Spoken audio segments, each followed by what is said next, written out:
I actually love them. I am a huge fan of bullbreeds and bullbreed types. And I think the reason why I am is because a lot of people misunderstand them in one way and another. So there is the obvious way that they're misunderstood, and that is that everyone, or a lot of people, not everyone, a lot of people believe that they are aggressive. And that's not the case. They're not all just aggressive because of a breed type. That's not true. The other misconception about them is also that they are the nanny dog, and that they are lovely and they are great with children, and that they are absolutely fabulous, and they are this harmless dog who's brilliant. And that's also not true. They are good with children, can be. They can be great family pets. They can also be really, really hard biters. They can also be very, very enthusiastic, very headstrong, very powerful, and quite intimidating to elderly people, children, people who are slightly nervous of dogs. Where they are so strong and so lively, they can actually cause injury without meaning to. Now, I know a lot of breeds can do that. That's not just specific to bull breeds, but in fact, one of my sessions yesterday was with a staffy puppy. It was with Eddie, and it was our second session. And I was amazed I didn't get headbutted by him. And I laughed about it quite a lot in the session, that he must be the first bull breed I've ever been around who has not headbutted me. Because they usually do. They're so happy to see you and so wiggly and so enthusiastic that you usually end up with a nosebleed. That's normally what happens. Another kind of misconception about them is that it's all about who owns them. If a nice person owns them who treats them right, they will therefore not be aggressive with anything, and that simply isn't true either. I can assure you, Bosun has a very lovely home here, and he is he's basically royalty. You know, he very much owns this house. We just pay the bills, but he does what he likes, and it's his home. But he can be aggressive if allowed to be, and he still has things that he likes and that he doesn't like, and he still has things that can make him quite dangerous. And I like to think of myself as a very lovely owner who's very loving and very knowledgeable and very able to read my dog, and very aware of what is going on as dog owners go. I'm generally quite a good one, I like to think, but it doesn't mean that makes him any more or less dangerous. It just means that I'm aware of the potential that's there, and I won't put him in positions where it could happen. So, like I say, there's a lot of misconceptions about bull breeds, and that is why I wanted to talk about them as well. So I think it's great to kind of talk about the good, the bad, the ugly, and talk about things that maybe other people don't want to talk about, and maybe clear up some myths for you as well. One of the big myths with bull breeds is that they can lock their jaw. Now, no dog can lock a jaw. That's they're incapable of doing it. There is no mechanism that means they can lock a jaw. What it is over generations they've been specifically bred to not let go until something is dead. Like a terrier, they have incredibly strong jaws, and they are originally for bull baiting. That is what a bull type is for, is to bait bulls. So it's to jump up, grab them in the base, and keep hold basically whilst being thrashed around and possibly being trampled as well, and not let go until the poor animal is dead. So that is why they don't let go, and that is why they're very, very strong, and they're very capable with their jaws. They can't physically lock their jaw. The reason why it's so difficult to get them to let go is because they've been specifically designed not to let go. And that's happened for generations. That's not, a couple of generations thing. That's gone on since we very, very first had them, and since we've bred them for it. And that is what we did specifically breed them for.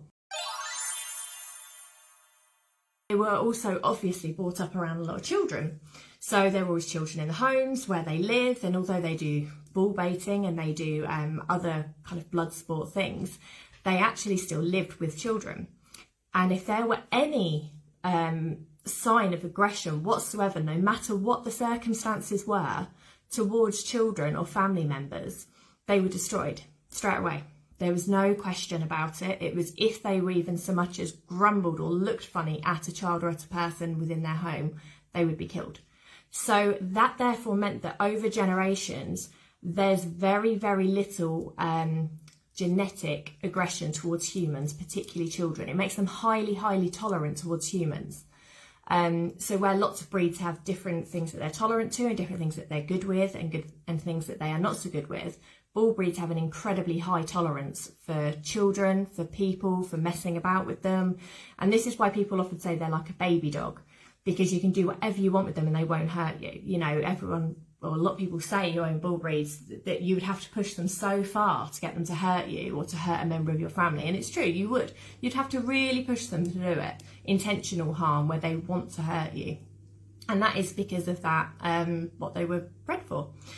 So they're bred to have very, very quick reflex towards other animals. If it is bigger than them, it's seen as a challenge and something to potentially take on. Because of their design where they're supposed to jump up and grab and keep hold of something, that does often mean that they are prone to jumping up behaviours, like very, very excitable, easy to excite, means they jump up a lot. They headbutt a lot, as I said. I always get headbutted by a bull breed, always. Other than Eddie. Eddie's the first one who has never headbutted me. And they are also bred to not let go. So sometimes they grab hold of their lead whilst it's attached to them and they rag about on their lead. That's quite common in bull breed types. Grabbing hold of things, you know, if you've got a scarf on or something, jumping up and grabbing that and pulling it down, that's quite typical bull breed behaviour. Just because there's no outlet for their natural behaviour of what they're supposed to do.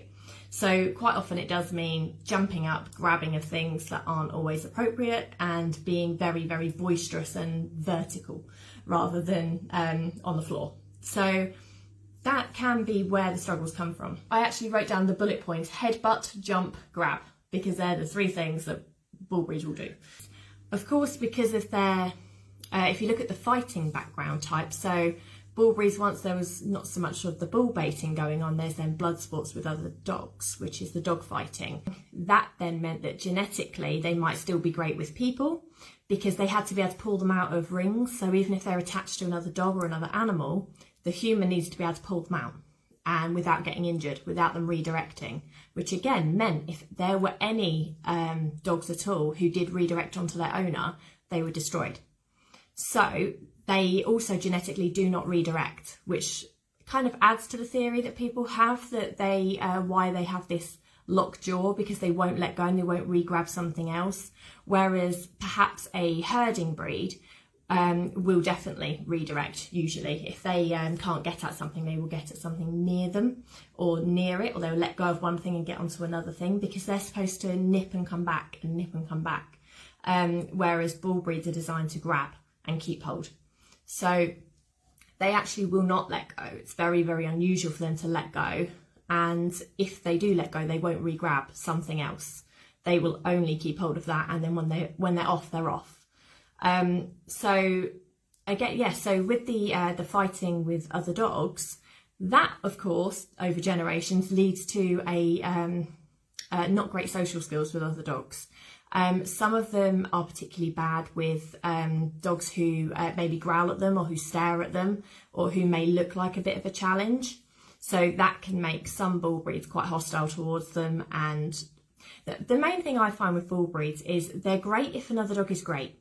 If another dog is not great with them, they don't have much tolerance for it. Now, of course, that is not all bull breeds at all. It depends on their specific line of like their heritage. It also depends on the way they've been brought up, how much socializing they've had and how much access to many, many different dogs, many different social situations whilst growing up. So my big advice for bull breeds, having owned many who are not sociable to say the least, is to actually, once they're in with dogs, keep them in with dogs. Keep them well socialised, keep them with dogs, let them have that free time with dogs. Because once they come away from it, it's incredibly difficult to re-socialise them again. So again, like they can be re-socialised, like with any breed, with any dog. You can re-socialise them, but it does take a lot of work. And I think a lot of that is because of their genetics as well, because they're not designed to be tolerant of other dogs and they're not designed to be very forgiving in social situations and never to back down. Wow, bullbreeds cannot back down. That then means that if their social skills have dropped, it's incredibly hard to then rebuild them. But it's not impossible. On the plus sides with them, they are so snuggly.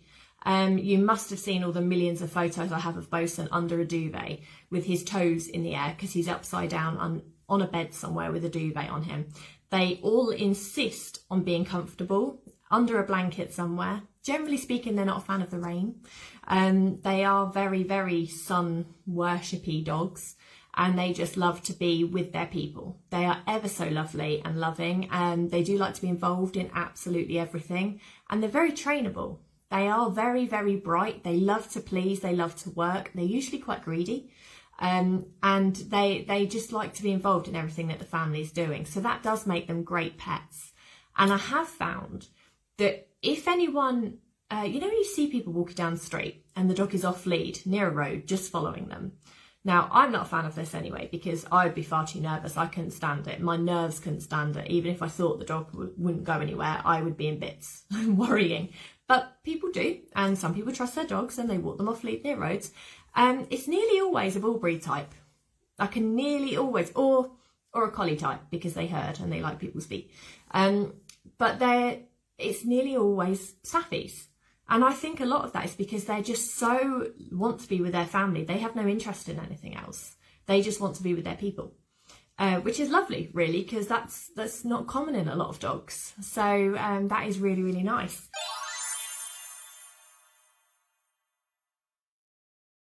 I have owned lots of bullbreeds, so I've fostered quite a lot of bullbreeds.